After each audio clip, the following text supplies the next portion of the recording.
Right, for me this is a question, just to rephrase it a tiny bit about who you listen to when a book comes across your line of sight.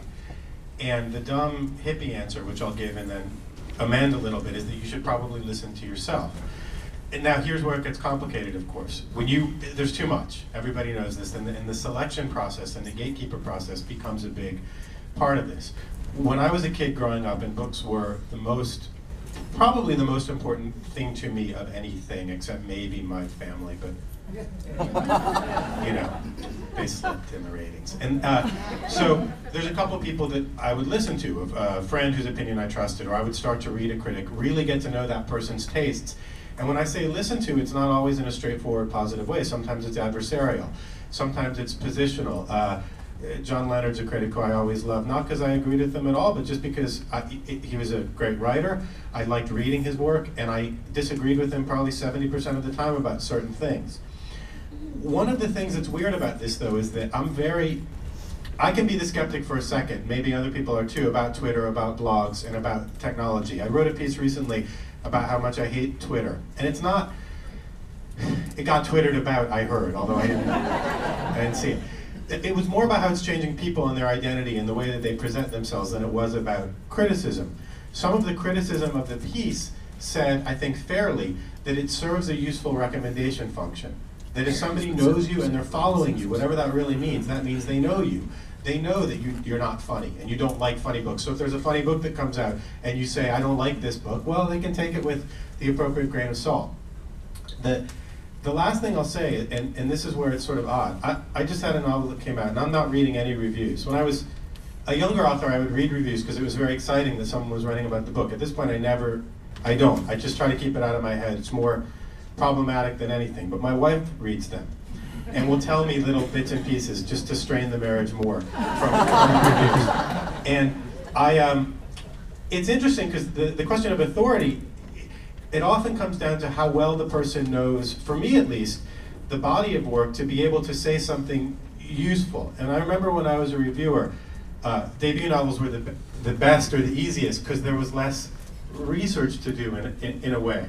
And in a sense, this was true. Now when there are reviews and immediately, I guess the point is that an informed negative review or an informed mixed review, for me as an author, if it filters down, is more gratifying and more useful than a good review that has no context even. Now, it may not be true in the marketplace, but for how this will change and evolve, it's somehow more gratifying if I think that it's coming from somewhere. And so, you know, I think it's hard. The question of who to listen to, so there's a lot of chatter. So I guess when we open to questions, we'll find out who people are listening to. Then it comes back down to brand and longevity. And consistency, then I think a lot of the question of authority gets sort of ironed out. But I think we're in this frontier, so there isn't a lot in some cases, a lot of longevity. Twitter is wonderful. I tweet a lot. And, you tweet copiously. Copiously, I know. You tweet copiously, I know. But I'm not quite sure what the next Twitter will be. I'm sure there will be a next Twitter, but I don't know what that will be. And I'm not sure I would, but then you mentioned about the linking. The thing I find most gratifying is the fact that if someone, I think the other day when the New York Magazine came out with their summer reading picks, I hadn't gotten to the issue yet, and I wasn't aware for some reason that it was in that issue. I was so glad to have been given the tweet, to be able to link, to open the link, read it, and then quickly let everybody I knew know that whether they're a subscriber or had accessibility to the magazine, they were able to actually access the content. And so I think that, again, it's a frontier, and we'll see where it goes. Yeah, I just wanted to follow up quickly on something that I didn't see here on the questions, and I want to make sure we talk about it even though we can't solve it here. Ben brought up the idea of the negative review with constructive criticism and how helpful that can be.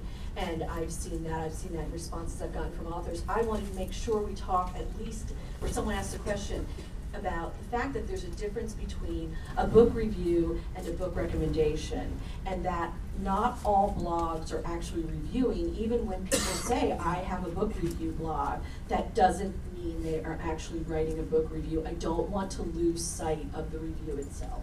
So sorry about that, just wanted to show you. Well, I think we can get into that